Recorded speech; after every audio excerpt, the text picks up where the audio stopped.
was a very important place for Egypt early on. But when we come to the biblical period, we mainly see this site in connection with Solomon. Solomon in Chronicles is said to have brought in cedars of Lebanon to build the temple.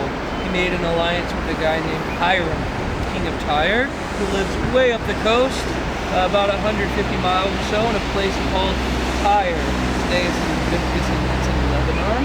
And so the Tyrians, or the Hiram, king of Tyre, and his ships came down the coast and then brought these cedars of Lebanon in order to bring them to Jerusalem and ultimately build the temple. By the way, the same thing happened when they built the second temple, the one of Zerubbabel, where they brought in cedars of Lebanon to Joppa. It's mentioned in Ezra chapter 3, I believe, and they brought them up to Jerusalem to build the second temple. So the cedars of Lebanon and the site are both connected to the building of the temple. But the most important biblical connection to the site is, of course, the one we already mentioned, the one related to Peter. And you want to read the account or have someone read it? Acts chapter 10. At the end of Acts 9, it says that Peter went throughout all the parts of the country, and he came to all the saints that were in Lydda. So that's about 10 miles away from here. This way. This way. Okay, so this is south, north, west. The Mediterranean's always going to be on your west. And this is east. So in terms of political entities, we're in the Old Testament, Philistia. To the south, Egypt. To the north, Phoenicia. To the east, Israel and Judah.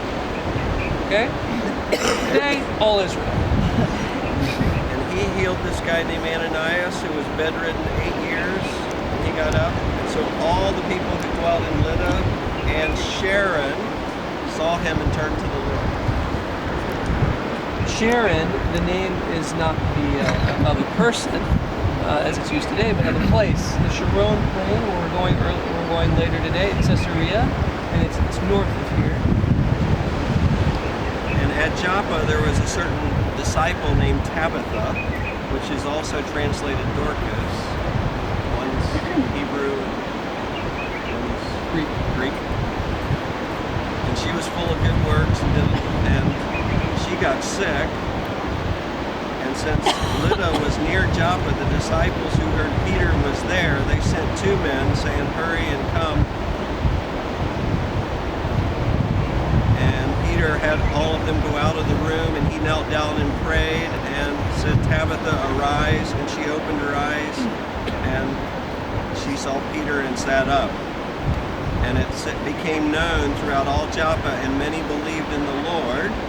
So it was that he stayed many days in Joppa with Simon the tanner. And now we're in chapter 10.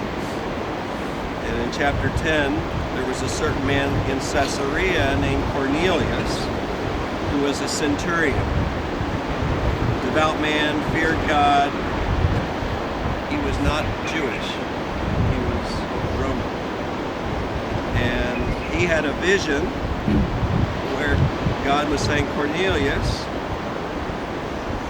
your prayers and the gifts you've given, your alms, have come up as a memorial to the Lord. Now send some people to Joppa and get Simon. He is lodging with Simon the tanner. He will tell you what you have to do." And so then they went and did that. And verse 9 says, the next day they got near to the city, and Peter went up on the housetop to pray about the 6th hour. What time would that have been? 6th hour of the day, so about noon. And then he became very hungry, and he wanted to eat. So he ate in the street those falafels.